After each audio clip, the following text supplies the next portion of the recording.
पुंडलिक वरदे हरिविठ्ठल श्री ज्ञानदेव तुकाराम संत एकनाथ महाराज की जय.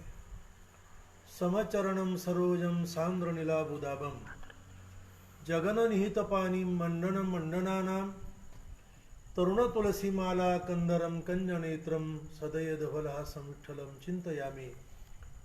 रामाय रामभद्राय रामचंद्राय वेदसे रघुनाथाय नाथाय सीताया पतये नमः.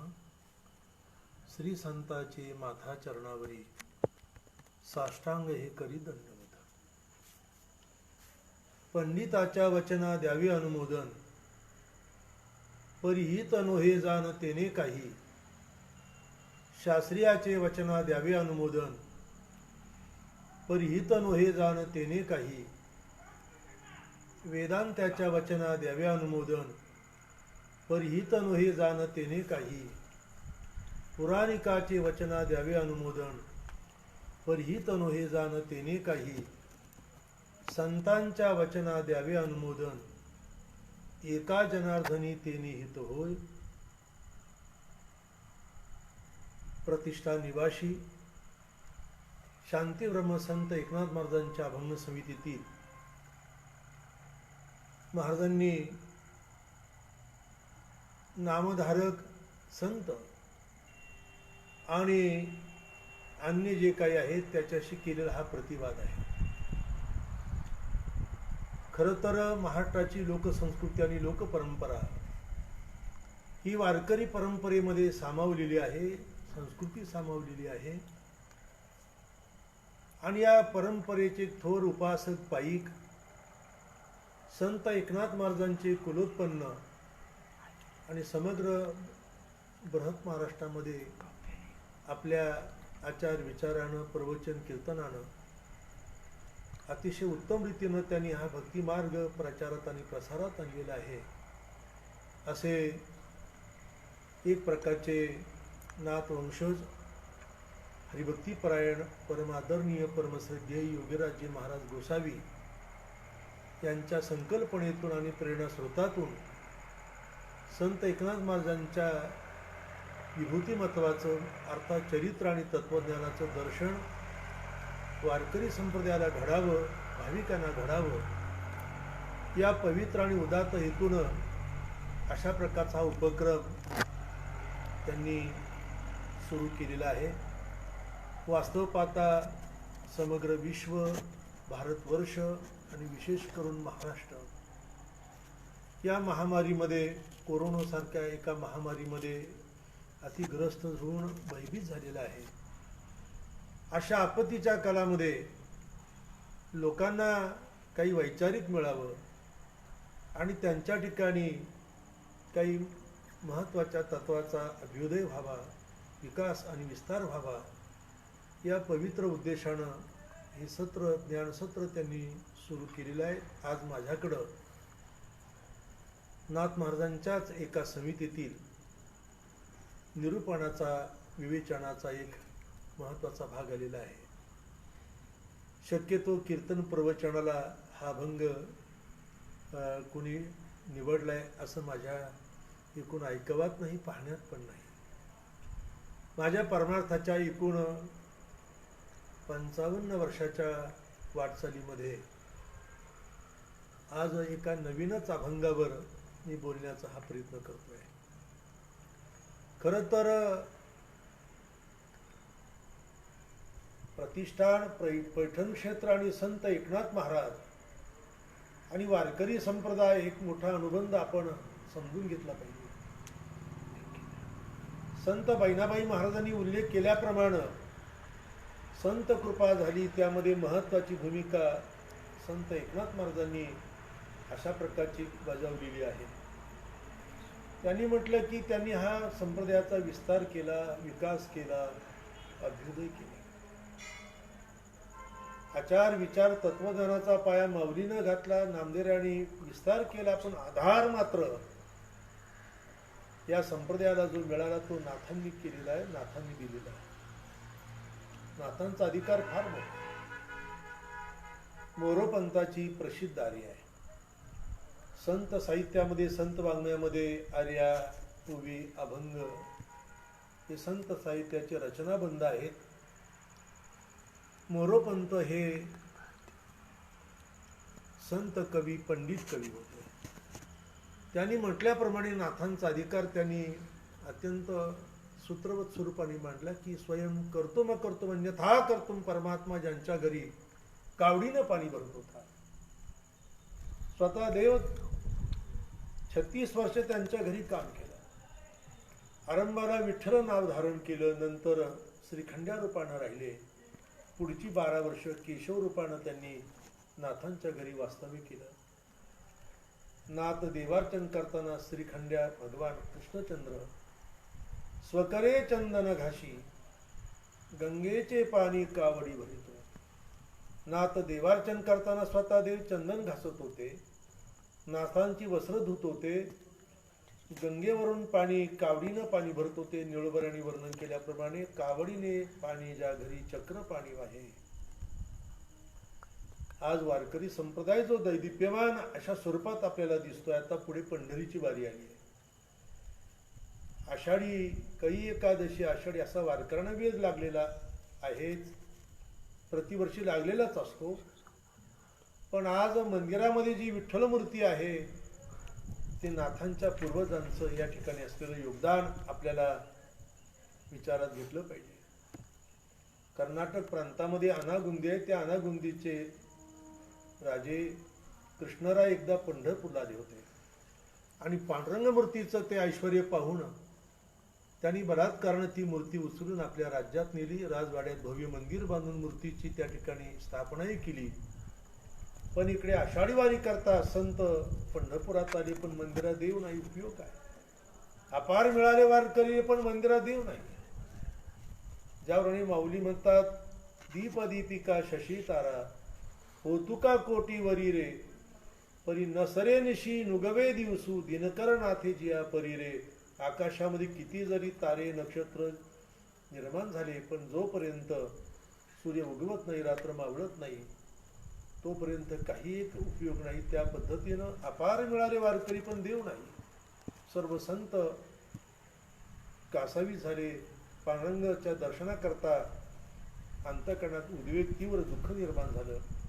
आणि म्हणून नाथांचे पूर्वज पंजोबा संत भानुदास महाराजांनी पंढरपूरच्या वाळवंटामध्ये सभा भरली. त्या सभेमध्ये आश्वासित केलं की काळजी करू नका, तुम्ही ते भजन कीर्तन करत राहा, मी अनागुंदीला जाऊन पांडुरंगाला परत आणतो.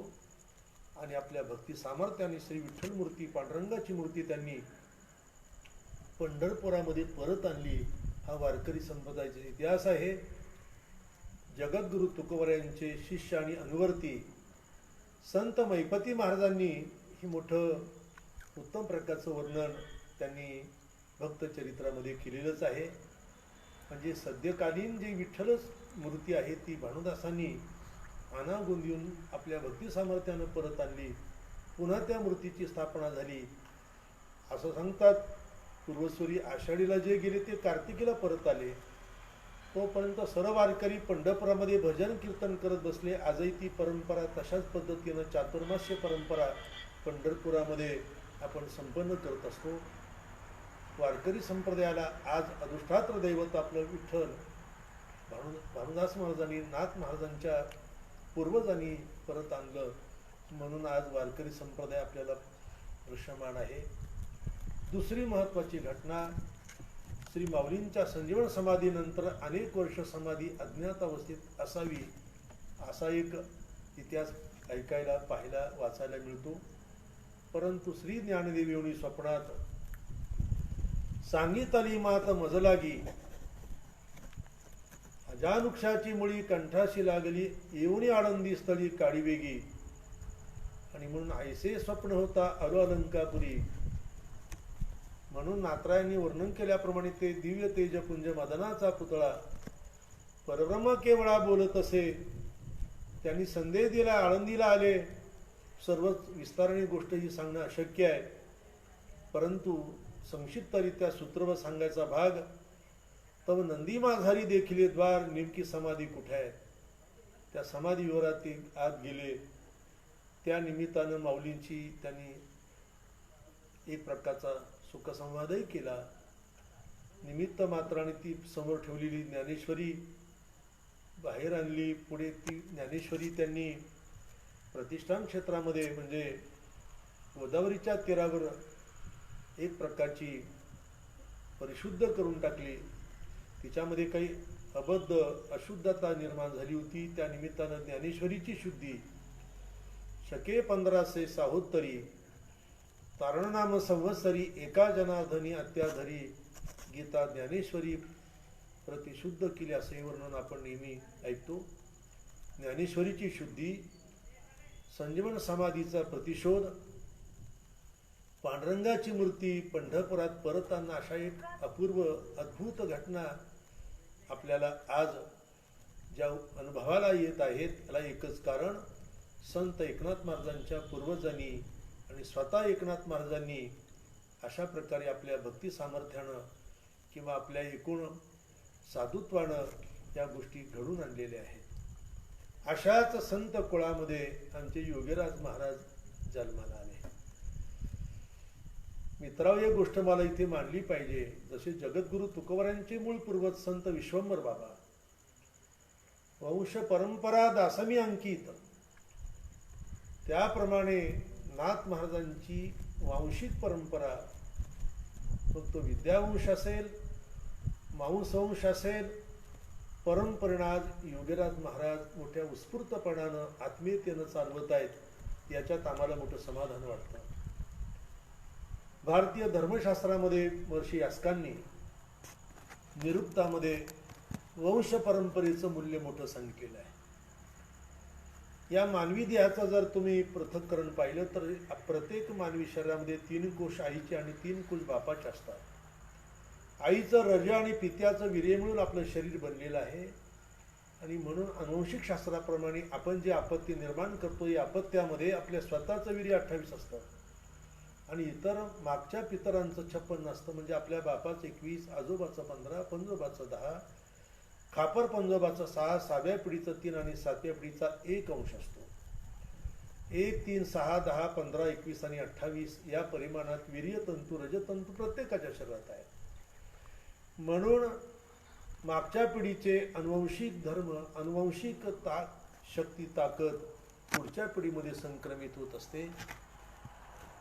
भानुदास महाराज असतील, पुढे चक्रपाणी महाराज असतील, सूर्यनारायण महाराज असतील, संत एकनाथ महाराज असतील, संत हरिपंडित महाराज असतील आणि त्यानंतर थेट आमच्या परमादरणीय श्रद्धेय योगीराज महाराज आणि त्यांचा संपूर्ण जो परिवार आहे नाथ वंशजांचा, इथपर्यंत अशा प्रकारे परमप्रणाली आणि परंपरेनं ही मंडळी अशा पद्धतीनं जवळजवळ 700-800 वर्षापासून, 700 वर्ष तर नक्कीच आहेत, त्या इतक्या प्रदीर्घ कालापासून वारकरी संप्रदायाची मोठी अद्भुत आणि अपूर्व परंपरा या घराण्याकडून चालवली जात आहेत.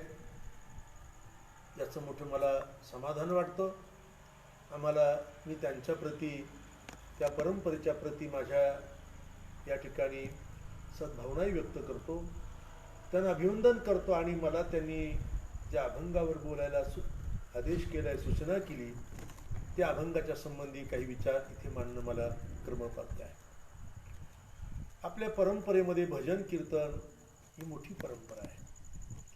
वारकरी संप्रदाय हा भजन कीर्तनामध्ये विशेष करून सामावलेला आहे. देशाला संस्कृती पाहिजे, संस्कार पाहिजे. समृद्धी आणि शिक्षण आपल्याला वाचू शकत नाही, हे आपण किमान पक्ष या कोरोनाच्या एक प्रकारच्या आपत्ती काळात तर आपल्या अनुभवात आलेला आहे. आम्ही बघतोय आज सामान्य कुटुंबातील मुलं IAS अधिकारी, डॉक्टर, इंजिनियर, वकील बनत आहेत. आकाशाला भिडलं शिक्षण. समृद्धीच्या बाबतीत बोलायलाच नको आहे. मुंबई, पुणे, नाशिक सारख्या ठिकाणी फक्त 1-2 गुंठे जमीन विकली मजाच मजा लोक करतात. लोकांकडे समृद्धी आहे, पैसा आहे, शिक्षण आहे. संस्कार आणि संस्कृतीपासून आपण खूप दूर गेलो आहे. आपल्या पूर्वसुरी संतांनी या महाराष्ट्राची जडणघडण करताना राष्ट्राच्या महत्त्वाच्या भूमिकेच्या सेवेमध्ये काही सूत्र मांडत असताना या भजन कीर्तनाला त्यांनी फार मोठं मूल्य दिलेलं आहे. भजन करतो, कीर्तन करतो, प्रवचन आपण करतो. प्रकर्षेण वचन इति प्रवचन. कीर्तन या शब्दामध्ये कीर्त धातू आहे. प्रभूचं स्तवन करणं, प्रभूच्या अपूर्व कीर्तीचं गायन करणं. अष्टाध्यायीमध्ये कीर्तने असाही त्याचा प्रयोग होऊ शकतो. स्तवन करणं, प्रभूचं स्तवन, स्तुती, कीर्तीचं गायन म्हणजे कीर्तन करणं. टिवल्या बावल्या करणं म्हणजे कीर्तन, ही गोष्ट आपण ध्यानात ठेवली पाहिजे. तेव्हा वारकरी संप्रदायामध्ये कीर्तन परंपरेचं मूल्य, उपदेश परंपरेचं मूल्य फार मोठं आहे. या अभंगाची पार्श्वभूमी आपण लक्षात घेतली पाहिजे की संत एकनाथ महाराजांनी आणि एक दिवस पुन्हा भाविकाने त्यांना प्रश्न विचारले की नाथा, आज शास्त्री, पंडित, पुराणिक, रामायणाचार्य, भागवताचार्य अनेक प्रकारचे प्रवक्ते आहेत.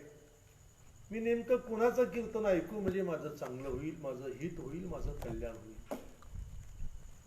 नात्रे यांना फार मोठा एक प्रकारचा संभ्रम पडला, तेच पडला तर काय बोलावं. परंतु नाथांनी त्या भाविकाला सांगितलं, बाबा ठीक आहेत, पंडित आहेत, शास्त्री आहेत, वेदांती आहेत, पुराणिक आहेत, रामायणाचार्य आहेत, भागवताचार्य आहेत, पण या कोणाचंही जरी तू कीर्तन ऐकलं, उपदेश ऐकला की तुझं चांगलं होईल याची मी खात्री देत नाही. तो भाविक जरा नाराज झाला, उद्विग्न झाला की महाराज मी काय करू मग. नाथ म्हणाले काही करायचं नाही, त्यांच्या पुढे बसून फक्त मान डोलवायची, यापेक्षा काही करू नको. त्यांच्यामुळे तुझा काही कल्याणाचा, हिताचा विचार घडेल असं काही मला वाटत नाही. त्या भाविकाला फार उद्वेग वाटला की महाराज याचा अर्थ काय, मला नेमका काय मी करायचा. तेव्हा त्या भाविका करता उत्स्फूर्तपणाने नाथ महाराजांनी या अभंगाची रचना केली की अरे बाबा, या निमित्तानं त्यांनी पंडित, शास्त्री, वेदांती, पुराण सांगणारे, पुराणिक बुवा या सर्वांशी प्रतिवाद केला आणि सांगितलं की बाबा तुला जर तुझं हित हवं असं वाटत असेल तर त्याकरता तुला एक गोष्ट अनुसरावी लागेल, आणि ती म्हणजे संतांच्या वचना द्यावे अनुमोदन. संतांच्या वचनाला तुला अनुमोदन द्यावं लागेल, कारण एका जनार्दनी ते निहित होते. एका जनार्दनी या पदामध्ये सर्व आलं. संप्रदायाचा इतिहास आहे की प्रभू दत्तात्रयांचे 3 शिष्य, यदू, सहस्रार्जुन, यदू आणि संत जनार्दन स्वामी. हे 40 गावचे देशपांडे, देवगिरीचे कमावीदार होते.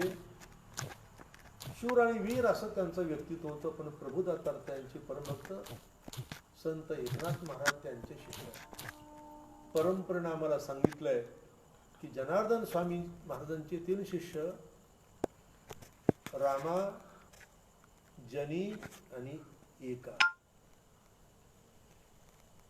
या तिघांनी आपल्या अभंग रचना करताना सद्गुरूंचा नामोल्लेख केला आहे. रामा जनार्दन, जनी जनार्दन आणि एका जनार्दन. मला अन्य गोष्टी इथे मांडायच्या नाही. एका म्हणजे एकनाथ महाराज. आणि आपल्या सद्गुरूंना एक प्रकारचं अंतःकरणामध्ये ठेवून त्यांनी काही अभंगांची रचना केलेली आहे. अभंग एक काव्यातला छंद आहे, काव्यबंध आहे.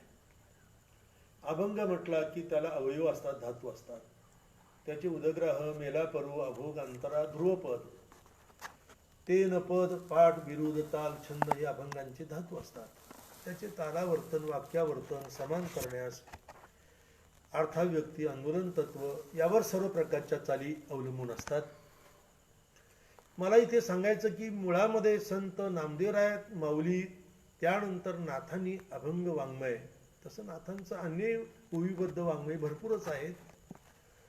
कुणाही संतांनी महात्म्याने केलं नाही एवढं प्रबोधनाचं काम नाथांनी आपल्या वाङ्मयातून, साहित्य निर्मितीतून केलेलं आहे.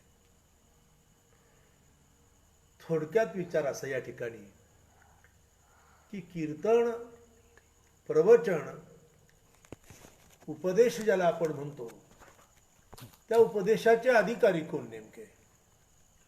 सध्या काल फार वाईट आहे. सध्या अनाधिकारी लोक महाराज झालेत, अपात्र अयोग्य लोक श्रोते बनले, शिष्य बनले.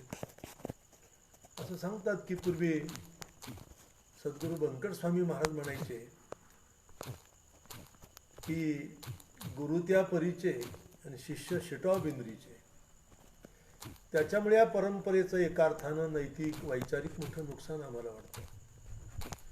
गुरुदेव मामासाहेब दांडेकर म्हणायचे, अशा महापुरुषांचं तुम्ही कीर्तन ऐका की ज्याच्याद्वारा तुमचं उचित होईल, चांगलं होईल. जगद्गुरु तुकोबांनी तो विचार आधीच मांडून ठेवला. हरिदासामुखे हरिकथा श्रवण, तेत पुण्या पुण्य विशेषता. जो हरिदास आहे, पंढरीचा वारकरी आहेत, जो नामधारक संत आहेत, अशा महापुरुषाच्या मुखातून तुम्ही कीर्तन ऐका, याद्वारा तुमचं उचित, चांगलं होईल, हित होईल, असा त्याचा अर्थ आहे. नाहीतर वेस्ट ऑफ टाइम आणि वेस्ट ऑफ मनी आहे. सध्या तर अशाच पद्धतीचा हा भाग आहे. पैशाचा अपव्यय, वेळेचा पण अपव्यय घडतो. आता बहुतेक प्रवचनं, कीर्तनं, सत्संग जे भरतात ते सर्व आधारापेक्षा दरावरच भरतात. महाराष्ट्रामध्ये हे मोठं वैगुण्य त्या परंपरेचं सांगितलं पाहिजे. उज्ज्वल गौरवशाली परंपरा आहेत, पण काही ठराविक मंडळीनं या परंपरेला एका अर्थानं गालबोट लावलं, असं माझं एक प्रकारचं स्पष्ट आणि यथार्थ मत आहे, असं मला वाटतं. प्रश्न या ठिकाणी आता असा आहे, पंडिताच्या वचना द्यावे अनुमोदन. नाथराय म्हणतात, तुम्ही पंडिताच्या वचनाला अनुमोदन द्या. वचन हा शब्द वच धातूपासून तयार झालेला आहे. अभिव्यक्ती करणं, बोलणं, याचं नाव वचन आहे. एका अर्थानं आम्ही प्रचलित अर्थ प्रवचन, कीर्तन, उपदेश करणं, याला आम्ही वचन हा शब्द वापरत असतो. या ठिकाणी मला मुद्दा असा मांडायचा आहे की पंडित कोण नेमका? तर परंपरेनं विद्वान ऋत्विजाला, ब्राह्मणाला पंडित अशी संज्ञा दिली जाते आणि देण्याची परंपरा आहे. पूर्वी पंतोजी म्हणून जो शिक्षक असे, त्याला देखील पंडित म्हणण्याची पद्धती होती, रूढ होती. थोडक्यामध्ये विद्यासंपन्न जो महापुरुष आहे, ऋतू ब्राह्मण आहेत, अशाला पंडित अशा प्रकारची संज्ञा प्राप्त होते. आता प्रत्येक क्षेत्रामध्ये पंडित पदवी दिली जाते. कला क्षेत्रात पंडित, संगीत क्षेत्रात पंडित. परंतु पंडित या शब्दाचा अर्थ जो निष्णात आहे, चतुर आहे, त्या विषयामध्ये तज्ञ आहे, शब्द ज्ञानामध्ये जो पारंगत आहे, जो निष्णात आहे, चतुर आहेत आणि तो विद्यासंपन्न आहेत, प्रत्युत्पन्न आहेत, असा जो महापुरुष, त्याला पंडित म्हणणं काही मला वाटतं वावगं नाही. परंतु वचन या पदामध्ये, खरं तर वचन मराठी साहित्यकोशामध्ये किंवा शब्दकोशामध्ये वचन याचा अर्थ आश्वासनाला आपण वचन असं शब्द वापरू शकतो. एखाद्याने काही प्रतिज्ञा केली तर त्यांनी वचन दिलं असंही आपण बोलतो. कुणी एक शपथ घेतली तर त्यांनी वचन दिलं असंही आपण म्हणतो. काही त्यांनी आपल्या बोलण्यातून एखादी भाग घेतली, त्याला बोलभाग म्हणतात, त्यालाही वचन शब्द वापरला जातो.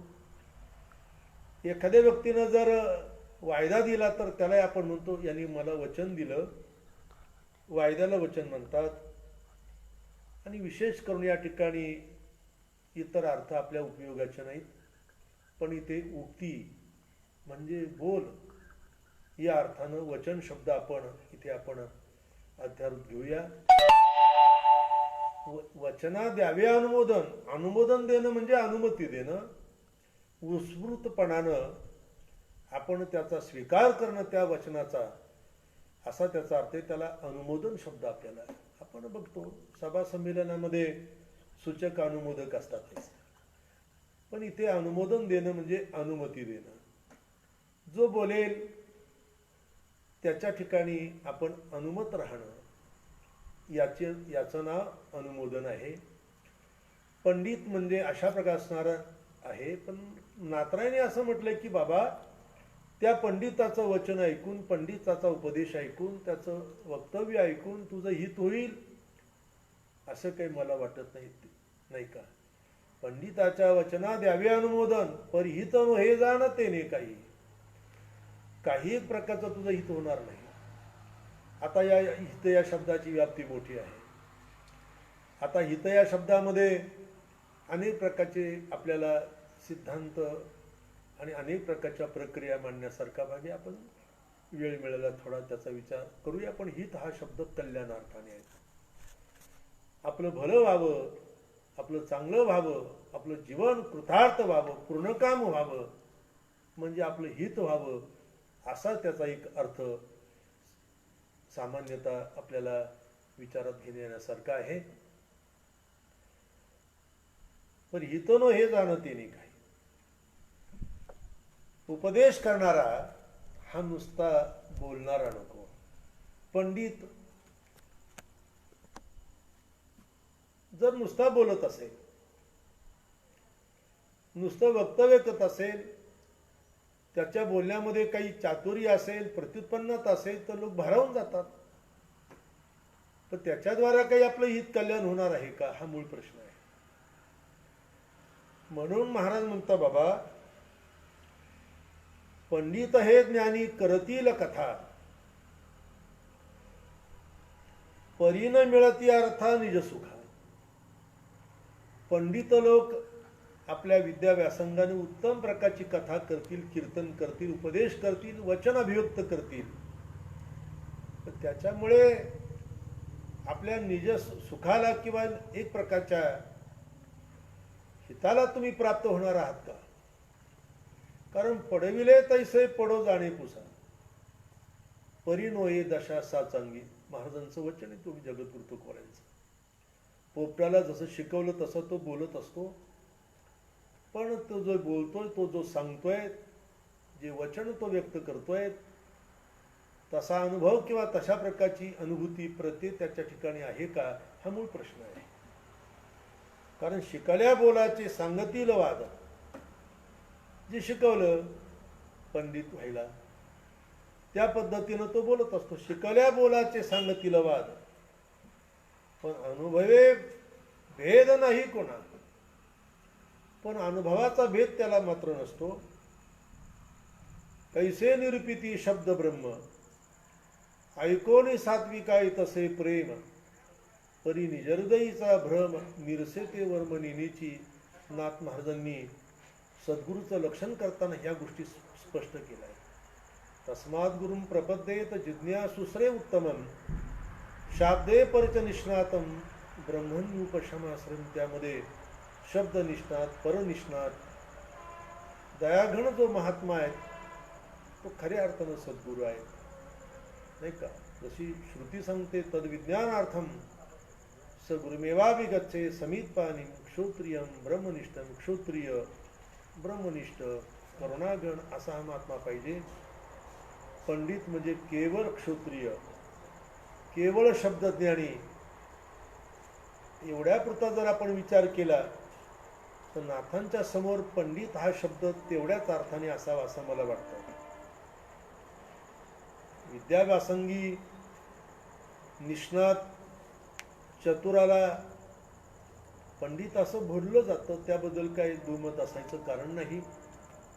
पण केवळ फक्त शब्दज्ञानी त्याच्याद्वारे तुमचं हित होणार आहेत का, असा नाथ महाराजांनी इथे केलेला हा प्रश्न आहे. एका अर्थानं हा पंडिती परंपरेशी केलेला प्रतिवाद आहे.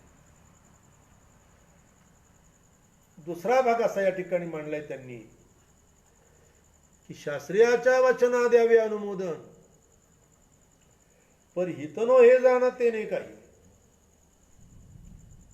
शास्त्री, शास्त्र आणि शास्त्री आणि त्या निमित्तानं होणारा शास्त्र विचार. शास्त्र कारण शास्त्री हिताहितम इति शास्त्रांत. मानवीय सृष्टीच्या अहिताचा विचार ज्या अहितापासून काढी ती हित देऊनी वाढविती. नाही श्रुती पर्वती माऊली जग असं जे वर्णन केलेलं आहे त्याचा अर्थच तो आहे. शास्त्र म्हणजे मानवीयाचं किंवा सृष्टीचं कल्याण अकल्याण हित अहित कशात आहेत या संबंधी निर्णय करणार. एका अर्थानं शास्त्र हे आपण वेगळ्या अर्थानं त्याचा विचार करू शकतो. धर्म, विधी, नियम या संबंधी जी अभिव्यक्ती वचन आहेत त्याला आपण शास्त्र म्हणतो. शास्त्र योनित्वाद. ब्रह्मसूत्राला आरंभ करताना महर्षी व्यासांनी पहिल्यांदा प्राधान्य त्या गोष्टीला दिलेलं आहे. शास्त्र विचार आहे हा. तेव्हा शास्त्राचा अभ्यास केलेला जो शास्त्रवेत्ता आहे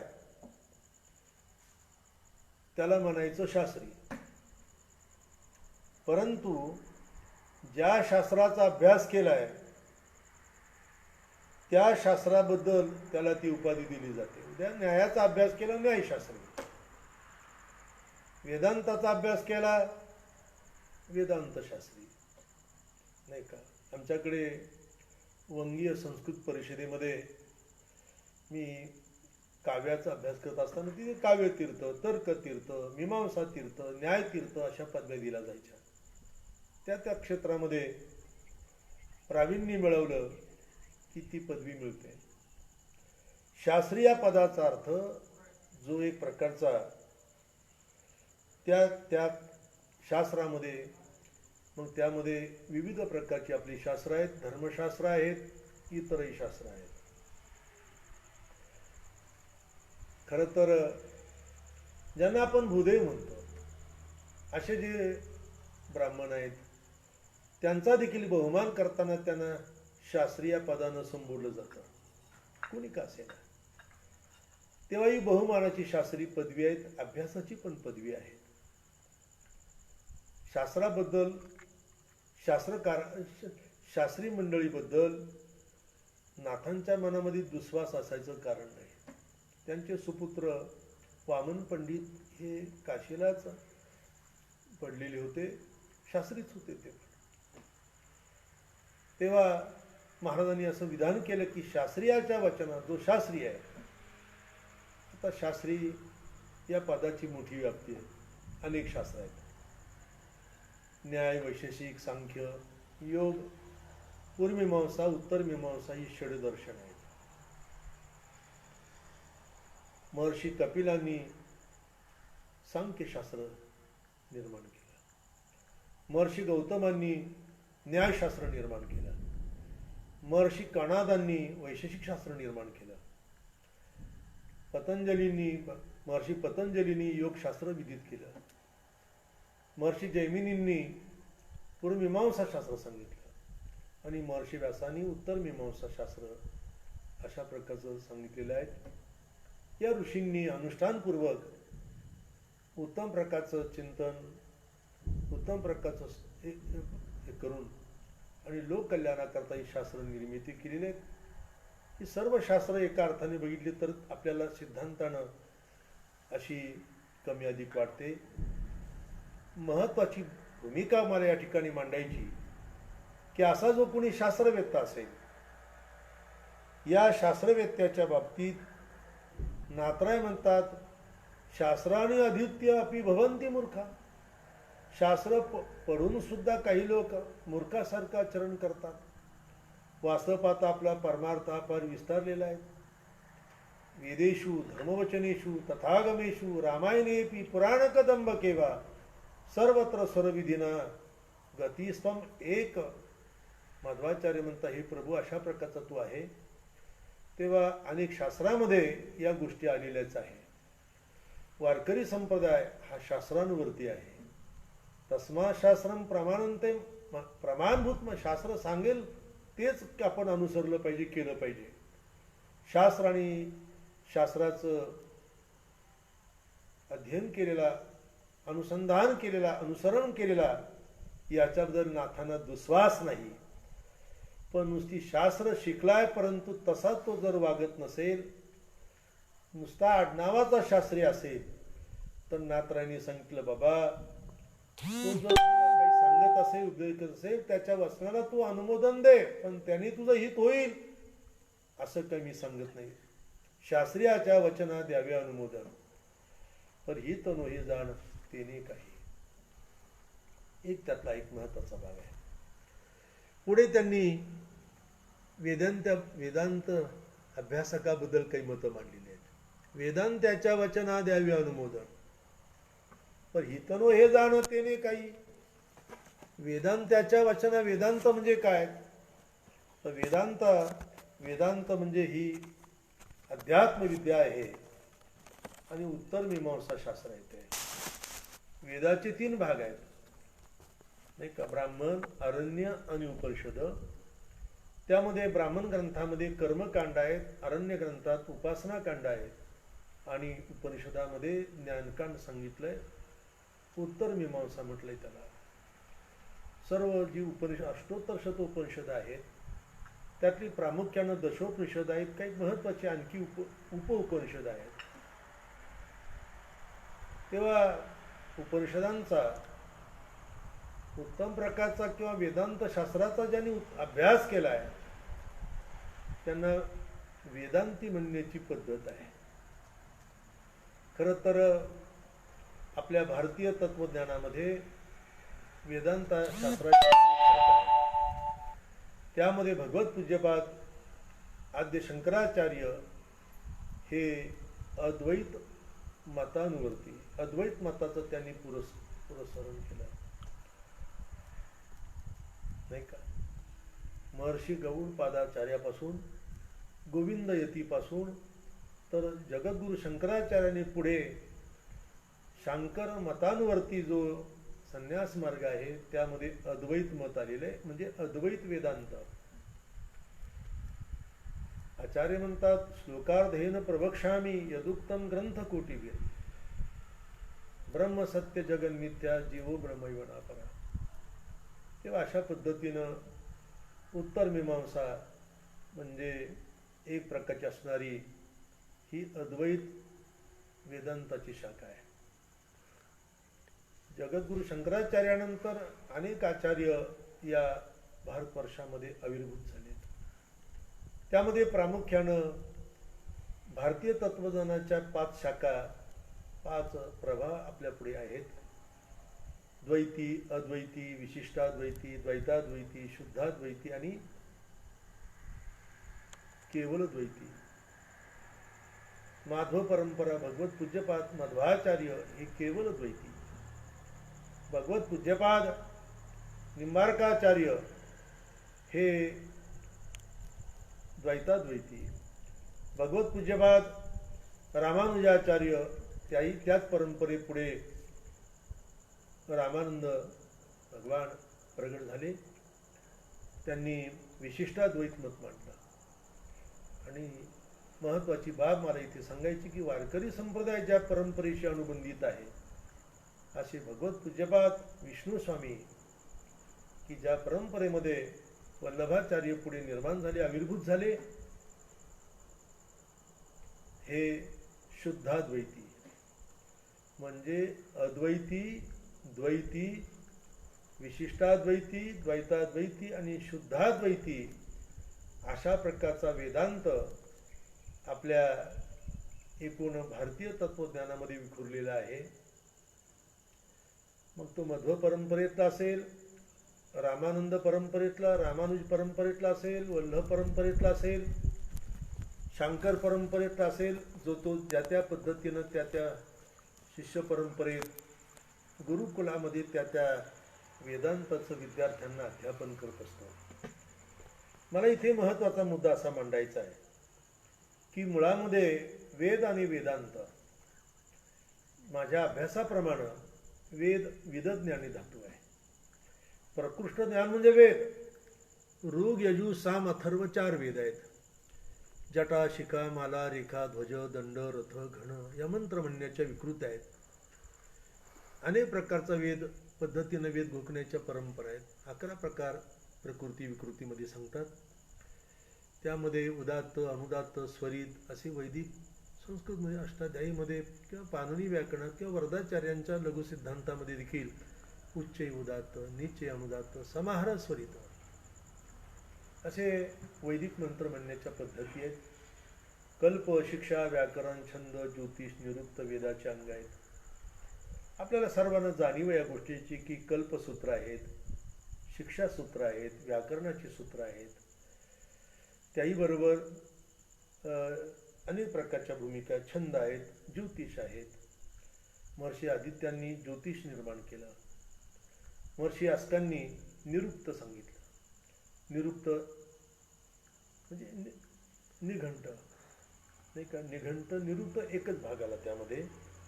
का वेदाच्या अर्थाचा वेदाच्या मंत्राचं तात्पर्य अर्थ कशा पद्धतीनं निर्माण करायचा हे निरुक्तामध्ये निघंटामध्ये आपल्याला अभ्यासता येतं. वेदमंत्र कशा प्रकारचा म्हटला गेला पाहिजे हे शिक्षासूत्रातून लोकांना कळलं पाहिजे. म्हणजे वेद अध्ययन उत्तम रीतीनं व्हावं याकरता हे वेदांग निर्माण झालेले आहेत. फार मोठा विस्ताराचा विषय वेदांत हा विषय. वेदांताबद्दल वेदांत हा जीवाचा उद्धार करण्याकरताच वेदांत आहेत. मग कुठल्याही प्रकारचा तो असो, परंपरेत जो असेल तो असेल, तो अद्वैत शाखेतून असेल किंवा द्वैत शाखेतून असेल, द्वैताद्वैत शाखेतून असेल. प्रामुख्यानं वारकरी संप्रदाय हा उपासना परंपरेनं शुद्धाद्वैत परंपरेशी जरी असला आहेच तो.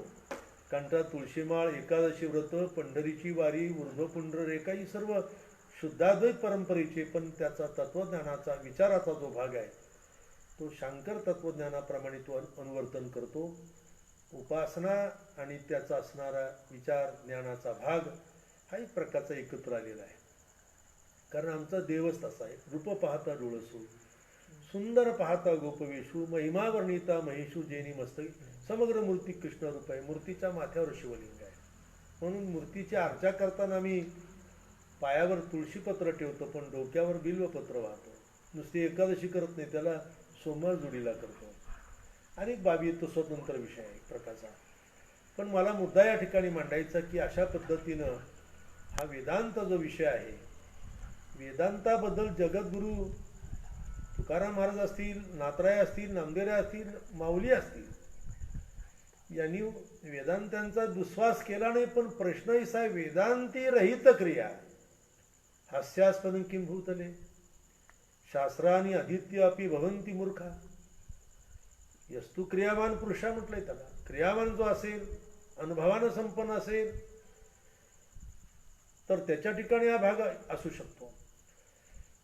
नाथरायांनी हा विचार केला की नुसता वेदांत सांगतोय नाही का, पण रहित क्रिया.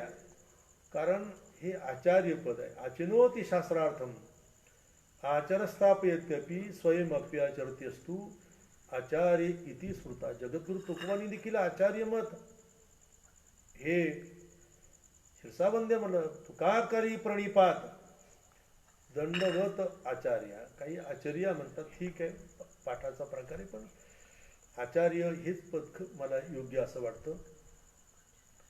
सांगण्याचा भाग असा आहे की वेदांताबद्दल भागच आहे. कारण वारकरी संप्रदाय मुळामध्येच वेद प्रणीत आहे. वाचा बोलो वेदनीती हरिया व्यापक सर्वगत हा तो मुख्यत्वे वेदांत. वेदांताला मानणारे वारकरी संत आहेत, वारकरी परंपरा आहेत. पण नाथ महाराज म्हणले की नुसता वृक्ष वेदांत, प्रक्रिया पाठ करून वेदांत केला पण त्याच्या आचारामध्ये, विचारामध्ये, अनुभवामध्ये जर तो येत नसेल भाग, तर जगागवी वस्तुप्रभा असं म्हणायचं नाही का. अवघी एकाचच विण तेथे कैसे भिन्नाभिन्न वेदपुरुष नारायण तेने केला निवाडा. आणि पुन्हा आपण त्याच्या जाती जमातीचा विचार करतो. म्हणजे एक प्रकारचं वेदांती रहित क्रिया असा त्याचा अर्थ आहे. अनुभवाविन बडबडते म्हटलंय. या नावे अद्वैत खरे ब्रह्मज्ञान अनुभवाविन बडबडते. नातर तुकोबराय म्हणतात वेदांत हा अंग प्रत्यंगामध्ये अनुभवाला आला पाहिजे. तेव्हा वेदांत्याच्या वचना द्यावे अनुमोदन. वेदांत्याचं मत ऐकलं पाहिजे, पण त्या मतानं आपलं कल्याण होईल बाबा असा तू भ्रम ठेवू नको. तेने नव्हे त्यामुळे आपलं हित होईल असं नाही. वेदांत्याच्या वचना द्यावे अनुमोदन, पण हित नव्हे जाणं तेने काही. राहिले पुराणिक नाही का. आता पुराणिक म्हणजे पुराणवेत्ता, पुराण सांगणार आहे. पुराण म्हणजे काय? आपल्या धर्मशास्त्रामध्ये पुराण ग्रंथाचं मूल्य फार मोठं आहे. पुरा परंपरा वक्तिम पुराणम तत्सर्ग प्रतिसर्ग वंशानुचरितम मन्वंतर अधिकरून ज्याच्यात अभियुक्त होतात अशी धर्मशास्त्र म्हणजे पुराण आहे. आणि मुळामध्ये 18 पुराणं महर्षी व्यासांनी लोककल्याणाकरता निर्माण केली. 18 पुराण आहेत. पुराणीचा इतिहास गोडरस सेवेला तुकोबा म्हणतात. पुराणाबद्दल आम्हाला अत्यंत आकर्षण आहे. 18 पुराणी सिद्धांत तुकामणी हाची हेत. 18 पुराणं जर बघितली आपण तर याबद्दल संतांना परंपरेला फार मोठं आकर्षण आहे. 18 पुराणं आहेत. आम्ही 18 पुराणे हर्षीगाती कीर्तनकार म्हणतात. तर 99% कीर्तनकार असे आहेत बरं का, की त्यांना पुराणांचे नावं सुद्धा माहीत नाही. ही एक आपत्तीच आहे आपल्यावर. रोज ब्रह्मज्ञान सांगणारे कीर्तनकार आहेत, पण 99% महाराजाचे की त्यांना कागदावर ब्रह्म लिहिता येत नाही. ब्रह्मशब्द लिहिताना मला ह करायचा जोडायचा का हला म जोडायचा हेच माहीत नाही.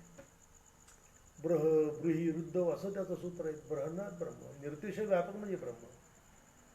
ज्या वस्तूला देश काल वस्तू परिच्छेद नाही, सजातीय विजातीय स्वगत भेद नाही, अशी परिच्छेदरहित आणि भेदशून्य वस्तू म्हणजे ब्रह्म. व्यापकत्वात ब्रह्म. मला सांगायचं इथे असं आहे की 18 पुराण आहेत. त्यामध्ये एका श्लोकामध्ये 18 पुराणं एकत्र आलेली आहेत बरं का. सुदैवानं या कोरोनाच्या भयानक कालखंडामध्ये मी मागे वाचलेली सर्व पुराणं पुन्हा अवलोकन केली. त्यामध्ये विशेष करून भागवत पुराण बारकाईनं वाचलं. गरज आहे त्याची. पुराण हे संतांनी वारकरी संप्रदायानं ही प्रमाणभूत मानलेली आहे. काही अडचण आली की पहावे पुराणे विचारून. तुका म्हणे तुझं वर्णिती पुराणे. पुराणाबद्दल असायचं कारणच नाही दुमत. त्यामध्ये ते म्हणतात मद्वयम भद्वयम नाही का पुराण आहेत. तेव्हा मत्स्य पुराण, त्यानंतर अनेक प्रकारची जी भाग आहेत त्या आपण विचारात घेतले पाहिजे.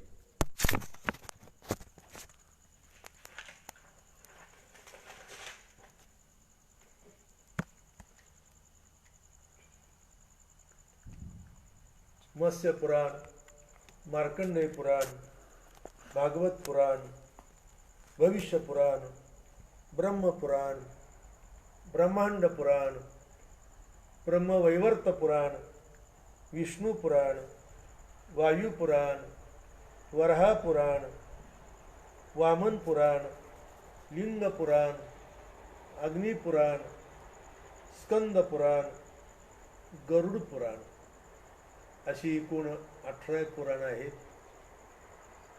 आता माझंही वय फार झालं, काही गोष्टी माझ्या स्मरणात नाहीत. जवळजवळ वयाच्या 12व्या-13व्या वर्षी परमार्थात माझं पदार्पण झालं भजन कीर्तनात. आज 70ला आरंभ झाला आहे. परंतु जे काही मला अध्ययन, चिंतन, अभ्यास, आजही मला अभ्यासाशिवाय झोप लागत. लोकांना झोप यायला गोळ्या खाव्या लागतात. माझी सवय वाईट आहे. मला त्याकरता ग्रंथ, पुस्तक काहीतरी वाचावं लागतं, तिथं एकाग्र मन ठेवावं लागतं, तर झोप येते. सांगण्याचा भाग असं की अशा प्रकारे ही पुराणं आहेत आणि लोककल्याणाकरता या गोष्टी आलेल्या आहेत. खरं तर पुराणे धर्मनिश्चय, पुराणाने धर्माचा निश्चय केलेला आहे. त्यात काही महत्त्वाची गोष्ट की या ठिकाणी मुद्दाम सांगायची की धर्मशास्त्राला देखील पुराण म्हटलेलं आहे. विशेष करून भागवत पुराण, तरावया जना केले भागवत, गोवळी गोपभक्त माईबाप जगद्गुरु तुकोबारांनी जो 100 कडव्याचा अभंग लिहिला त्यामध्ये भागवत पुराणांचा उल्लेख केला आहे. गीता भागवत करीती श्रवण, भागवताबद्दल, पुराण ग्रंथाबद्दल महाराजांच्या ठिकाणी असणारा भावच आहे. वारकरी संप्रदायाची व्याप्तीच अशी, मूळ सिद्धांत असा आहे की वेद अनंत बोलिला, अनंत वै वेदा, पण अर्थ इतुकाची साधीला, विठोबाची शरण जावे. हा संप्रदाय वेदाला मानणार आहे. सकल शास्त्रांचा विचार अंती तुकादी नदा, आरोढ्य सर्व शास्त्रांनी विचार यश पुनः पुनः इदमेकम सुनिष्पन्नम ध्यायो नारायण सदा. प्रभूचं स्मरण करणं शास्त्राचा मतितार्थ आहे. 18 पुराणी सिद्धांत तुका म्हणे हा चेत, प्रभूची शरणागती आणि त्याचं भजन, त्याचं चिंतन हा आमचा निष्कर्ष आहे. आमचा हा वारकरी संप्रदाय वैदिक आहे, शास्त्र प्रणीत आहेत आणि महत्त्वाची गोष्ट पुराणाला शिरसावंदे मानणार अशा प्रकारचा आहे. तेव्हा पंडित, शास्त्री, वेदांती, पुराणिकाच्या बद्दल नाथराणी जो प्रतिवाद केला की बाबा हे सर्व जे आहे ते विश्व कल्याणाकरताच आहे, पण तुझं सर्वस्वाने हित होण्याकरता तुला काही गोष्टीचं एक अनुसंधान करावं लागेल. त्याकरता नाथराय म्हणतात संताच्या वचना द्यावी अनुमोदन. संताच्या वचनाला अनुमोदन, अनुमती उत्स्फूर्तपणाने जर तू दिली, म्हणजे जर संत वचनाप्रमाणे तुझ्या आयुष्याची वाटचाल केली, तुझा प्रवास घडला, तू जर संत अनुवर्ती राहिला, मार्ग दावून गेले आधी, दयानिधी संत ते, किंवा अशा प्रकारे वेदमार्गे मुनी गेले, ज्या मार्गाने संत गेले त्या मार्गाने जर तू गेला तर निश्चितपणे तुला तुझं हित होईल, कल्याण होईल असा त्याचा अर्थ आहे. आता प्रश्न इथे संत या अभिव्यक्तीचा. खरं तर संत म्हणजे नेमका कोण? उत्तराखंडामध्ये कुंभ भरतात, शिवस्त मेळे भरतात. संन्यासी, बैरागी, उदासी, जपी, तपी एकत्र येतात त्या निमित्तानं. आदिदैविक, आदिभौतिक, आध्यात्मिक क्लेशानं पिडलेले लोक त्यांचं अवसान पाहिलं की मागं पडतात, स्वामी स्वामी आमचा उद्धार करा. महाराष्ट्रामध्ये देखील वारकरी दिसला की त्याला संत म्हणतात. कंठात तुळशीमाळ, एकादशी व्रत, पंढरीची वारी करतो, भजन कीर्तन करतो असा एखादा महाराज पाहिला, व्यक्ती बघितली की महाराज महाराज महाराज. महाराष्ट्रात वारकऱ्याला संत म्हणतात. उत्तराखंडामध्ये संन्यासी, बैरागी किंवा त्यागी विरक्ताला संत म्हणण्याची पद्धत आहे. तापत्रे तापती गुरु ते गिवशिती, भगवे देखोणी म्हणती तारा स्वामी, परंतु तवतीने न ती तेरावानं संतत्व येत नाही. माझे सद्गुरुवर्य मामासाहेब दांडेकर म्हणायचे, ज्यांनी मला वारकरी संप्रदायाची दीक्षा दिली असे माझे सद्गुरुवर्य जगद्गुरु तुकोबारायांचे 9वे वंशज सद्गुरुवर्य सोपान काका देहूकर म्हणायचे. ते म्हणायचे बाबा संतपण ही बाजारात मिळत नाही, तुकाराम महाराजांनी सांगितले. नाही संत पण मिळतं या ठिकाणी. गेरू बाजारात मिळतं, कापड बाजारात मिळतं, नाही का? संत पण बाजारात मिळत नाही. आणि संत हा लक्षणाने ओळखावा. पेहरावानं संतत्व कळत नाही. एखादा गुन्हेगारीतला अपराधी लफंगा साधूसारखा पेहराव करतो, संत साधू पण दाखवतो. संत चिन्हे लिहून अंगी, भूषण विरविती जगी. कदाचित आपली फसवणूक होते. म्हणून महाराज म्हणतात की बाबा, संत ही अभिव्यक्ती लक्षणाने जाणावी. नाही प्रतिज्ञा मात्रेन वस्तुसिद्धी किंतु लक्षण प्रमाणाभ्याम वस्तुसिद्धी. लक्षण प्रमाणाने वस्तूची स्थिती होते. लक्षण म्हणजे असाधारण धर्मोही लक्षण. वस्तूचं असाधारणत्व नाम लक्षण. आता असाधारणत्वामध्ये अव्याप्ती, अतिव्याप्ती, असंभव अशा प्रकारचे त्रयदोष नाहीत. दूषणत्रय रहितो. तेव्हा संतांचं खऱ्या अर्थानं लक्षण कोणतं की जे लक्षण नाथरायांना अपेक्षित आहे. नाथराय म्हणतात संत ते की जे प्रभूला अनुसरलेले आहेत, प्रभूला शरण गेलेले आहेत, पंढरीचे वारकरी आहेत. वारकरी संप्रदायानं ज्यांना संत म्हणून संबोधलं, स्वीकारलं, ते एक श्रेय नामावली आहे. निवृत्ती संता सोपान, महावैष्णव कठीण, मुक्ताबाई तेथे आपण नारायण जपत असे किंवा नारायण स्मरत असे. केवढे उपकार आहे संत एकनाथ महाराजांचे. मैराबाई म्हणतात त्यामध्ये खरं आहे. वारकरी संप्रदायाला विचाराचा, तत्वज्ञानाचा आधार त्यांनी दिला. आचार विचाराचा आधार त्यांनी दिला. आज माऊली आपल्याला जे दृश्यमान आहे ते त्यांची कृपा आहे. निवृत्तीनाथ महाराजांचा महिमा त्यांनी वाढवला. धन्य धन्य निवृत्ती देवा, काही महिमा वर्णावा. किंवा विश्वाचा तो गुरु स्वामी निवृत्ती दातारो. आदिनाथापासून परंपराली जाण. किंवा निवृत्तीनाथ माऊली नामदेवराय त्यांच्या समोर जे संत होते, नाथ महाराजांच्या समोर, ते असे होते. संत निवृत्तीनाथ महाराज, संत ज्ञानेश्वर महाराज, सोपानदेव महाराज, मुक्ताबाई, संत नामदेव महाराज, गोरा सावता, थेट संत जनार्दन स्वामी महाराजांपर्यंत त्यांचे सद्गुरूवर्य. त्यांच्या समकालीन अनेक प्रकारचे संत होते. आणि नाथ महाराजांनी आपल्या भक्तीच्या सामर्थ्यानं किंवा त्यांनी आपल्या उत्तम प्रकारच्या साधनेनं, आता नाथांची साधना फार अपूर्व, नाथांचं भजन कीर्तन एक अपूर्व, नाही का? आणि म्हणून ज्या शिलेवर त्यांनी भजन केलं त्या शिलेला आजही स्पंदन आहे. नाथांचं मोठं अद्भुत अपूर्व चरित्र आहे. खरं तर ते चरित्र मांडणं हे क्रमप्राप्त बाब आहेत. म्हणून आज खरं तर हा काय कीर्तनाचा अभंग नाही, कीर्तनकार कधी अभंग घेत नाही. पण मला सूचित केलं हरिभक्तीपरायण आदरणीय श्रद्धेय योगीराजजी महाराज हे खरं तर उच्च विद्या विभूषित आहे, इंजिनियर आहेत. संत श्री सद्गुरुवर्य जोग महाराज वारकरी शिक्षण संस्थेत त्यांनी अभ्यास केला. 4 वर्ष तिथे अनुष्ठान केलं. संत कुळात जन्म घेऊन सुद्धा उत्तम प्रकारचा एक साक्षेपी अभ्यास घडावा अशा पद्धतीने आज त्यांची कीर्तनं, प्रवचनं वारकरी संप्रदायाला त्या दृष्टीनं फार महत्त्वाची मला वाटतात. मी नेहमी त्यांचं कीर्तन मोठ्या आत्मीयतेनं ऐकतो. संशोधन पद्धती आणि अभ्यास परंपरा एकत्र करून प्रत्येक अभंगाची ती मांडणी करतात. विद्यापीठीय संशोधन पद्धती आणि वारकरी संप्रदायाची अभ्यास परंपरा एकत्र त्यांच्या ठिकाणी आहे. आणि म्हणून आज त्यांना अनेक महापुरुषांची संगती लाभली. परंपरेचा वारसा, वंश परंपरा, हे माझी मिराशी.